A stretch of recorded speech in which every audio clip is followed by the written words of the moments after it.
सरकार के सिस्टम पर छात्रों का भरोसा टूटा है। नीट में करीब 24 लाख स्टूडेंट्स बैठे थे और नेट में लगभग 9 लाख। ये आंकड़े न्यूज़पेपर्स के हैं। नीट के बाद यूजीसी नेट में भी गड़बड़ियों का आना देश में शिक्षा पर बड़ा गंभीर सवाल खड़ा करता है। यह सरकार और सिस्टम की नाकामी को दर्शाता है। 5 साल में 1-2 नहीं 41 परीक्षाओं के लगातार पेपर्स लीक हुए हैं। इन प्रतिष्ठित परीक्षाओं पर पेरेंट्स का भी भरोसा टूट रहा है, वह अलग है। यानी पिछले 5 वर्षों से सरकार गंभीर नहीं हुई है, न रही है। सरकार को यह गड़बड़ी की छिटपुट घटनाएं नहीं माननी चाहिए। इन आंकड़ों को देखकर इस अंदाजा लगाइए कि यह एग्जाम कितने बड़े पैमाने पर होते हैं और इसके लिए छात्र दिन रात किस तरह कितनी कड़ी मेहनत करते हैं। और उस पेरेंट्स की चिंता को सोचिए जो अमीर हो या गरीब। बिहार और उत्तर प्रदेश 2 ऐसे राज्य हैं, खासकर बिहार, जहां घर, जमीन, संपत्ति, मवेशी बेचकर अपना पेट काटकर अपने बच्चों को पढ़ाते हैं। दिल्ली और कोटा तक भेजते हैं। बच्चे मुफलिसी लाइफ बिताकर 8x8 के कमरों में रहकर घर वालों की बड़ी उम्मीद और अपने आंखों में सपने बांधकर स्टूडेंट्स इसकी तैयारी करते हैं। आगे बढ़ने से पहले एक न्यूज अपडेट ले लीजिए। पहले नीट यूजी में गड़बड़ियों के आरोप, फिर पेपर लीक के चलते यूजीसी नेट एग्जाम रद्द और अब नेशनल टेस्टिंग एजेंसी ने CSIR यूजीसी नेट एग्जाम टाल दिया है। देश की सबसे अहम एजेंसी NTN एग्जाम टालने की वजह संसाधनों की कमी जैसे अपरिहार्य कारण बताए हैं। नोटिस के मुताबिक CSIR यूजीसी नेट एग्जाम पहले 25 से 27 जून के बीच होना था, लेकिन अब ये एग्जाम कब होगा NTA ने कहा कि इसकी जानकारी बाद में दी जाएगी। इस बीच सुप्रीम कोर्ट ने फिर से नीट यूजी काउंसिल रोकने से इनकार किया। खैर आगे बढ़ते हैं। भारत का भविष्य है स्टूडेंट्स। नीट यूजीसी नेट प्रतियोगिता परीक्षाओं को लेकर NTA पर छात्रों का विश्वसनीयता का भरोसा टूटा है। NTA यानी नेशनल टेस्टिंग एजेंसी, जिसका काम संरचना, कार्यप्रणाली, परीक्षा प्रक्रिया, पारदर्शिता और डेटा सुरक्षा प्रोटोकॉल देखती है। स्टूडेंट्स और पेरेंट्स को इस बात पर यकीन करना मुश्किल हो चला है कि यह agency full proof exam conduct करा सकती है। आज देश का सबसे बड़ा स्तंभ शिक्षा माना जाना चाहिए और इस पर सिस्टम और सरकार की नाकामी है। पेपर लीक की गड़बड़ियों ने तैयारी कर रहे छात्रों के मेहनत पर पानी फेर दिया है। यहाँ पूरा परीक्षा सिस्टम तंत्र का फेल्योर कहना चाहिए। सवाल अब सिर्फ यह नहीं है कि किस तरह और कैसे गड़बड़ी हो रही है और क्या गड़बड़ी हुई। अब सवाल है कि लगातार ऐसा क्यों हो रहा है। सवाल उन सभी स्टूडेंट के भविष्य का है। सरकार चाहे जिस स्थिति में हो, लेकिन मौजूदा हालात में स्टूडेंट्स की आवाज को सबसे ज्यादा सुनी जानी चाहिए। किसी परीक्षा में कोई चूक हो जाना सरकार के लिए व्यवस्था का मसला हो सकता है, लेकिन स्टूडेंट्स के लिए विषय करियर और समय से जुड़ा है। इन परीक्षाओं से उनके सपने, उनकी जिंदगी, उनका भविष्य, उनकी मेहनत, घर परिवार सब कुछ जुड़ा होता है। कोई भी छात्र इस उम्मीद के साथ एग्जाम सेंटर तक जाता है कि वह सफल होकर निकलेगा और जीवन में एक कदम दर कदम आगे बढ़ाएगा, लेकिन इन गड़बड़ियों ने उन स्टूडेंट्स को उम्मीदों पर बेड़ियां लगा दी है। दिल्ली से लेकर पटना तक राजनीति गरमाई हुई है। पेपर्स लीक मामले में रोज नए खुलासे हो रहे हैं। बीते दिन आरोपियों का कबूलनामा सामने आया है। आरोपी कहते हैं कि एक दिन पहले ही उन्हें प्रश्न पत्र मिल गया था। परीक्षा में जो प्रश्न पत्र मिले थे वही पेपर एक दिन पहले मिल गए थे। नीट परीक्षार्थी अनुराग यादव ने कहा कि उसका फूफा सिकंदर प्रसाद यादवेंदु ने ही उसे कोटा से पटना बुलाया था और कहा था कि परीक्षा में सब सेटिंग हो चुका है। इसके बाद पटना के एक रेस्ट हाउस में अमित आनंद और नीतीश कुमार के साथ मुझे छोड़ दिया। इन लोगों ने मुझे नीट परीक्षा का प्रश्न पत्र और उत्तर पुस्तिका दी।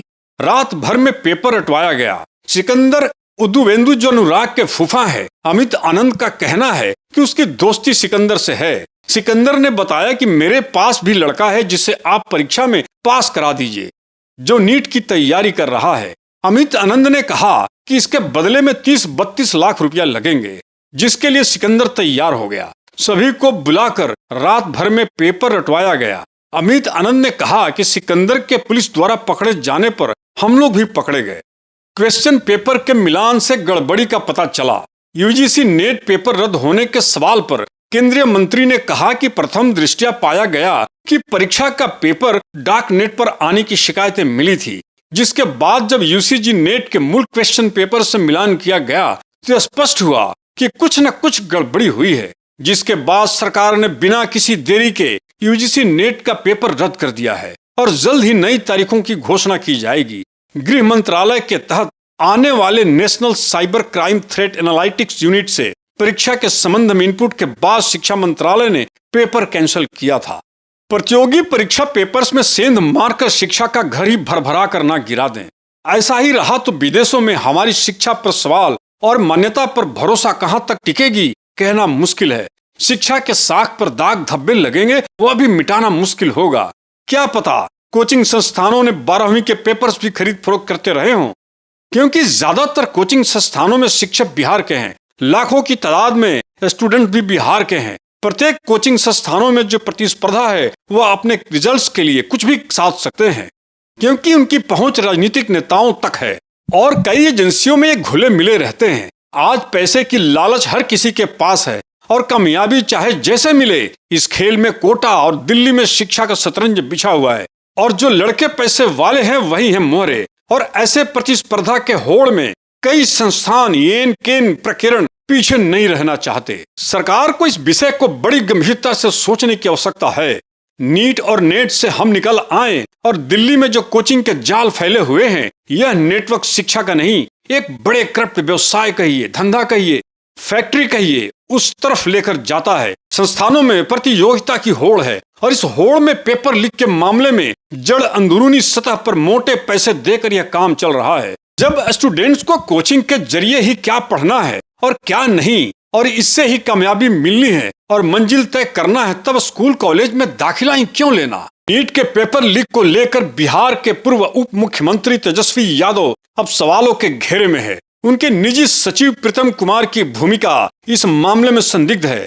नीट पेपर लीक मामले में जेल में बंद जूनियर इंजीनियर सिकंदर प्रसाद यादवेंदु के कहने पर गेस्ट हाउस में कमरा बुक कराने वाले तेजस्वी यादव के निजी सचिव प्रीतम कुमार से बिहार की आर्थिक अपराध शाखा पूछताछ करेगी। इस विषय पर तेजस्वी यादव ने कहा, भाजपा मुख्य मुद्दों से उनका ध्यान भटकाने की कोशिश कर रही है।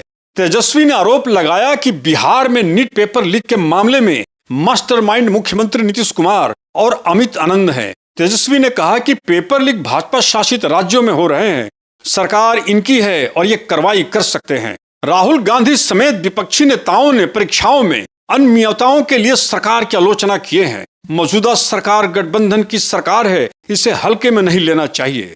राजनीति के आरोप प्रत्यारोप से अलग होकर सरकार को छात्रों के भरोसे को टूटने से बचाना चाहिए। छात्रों को आंदोलन या सड़क पर उतरने की नौबत ही क्यों आने दें, अन्यथा वह भी एक दिन आएगा जब भारत के विशाल शिक्षा के स्तंभ को दुनिया भी मान्यता नहीं देगी। इस पर राजनीति को मौका ही क्यों दिया जाए, आग ही क्यों लगे, धुआं उठे तभी कठोर एक्शन सरकार को लेनी चाहिए। सीबीआई को यह जांच सौंप देने भर से नहीं है, इस पर तुरंत न्याय मिलता हुआ भी दिखाई देना चाहिए।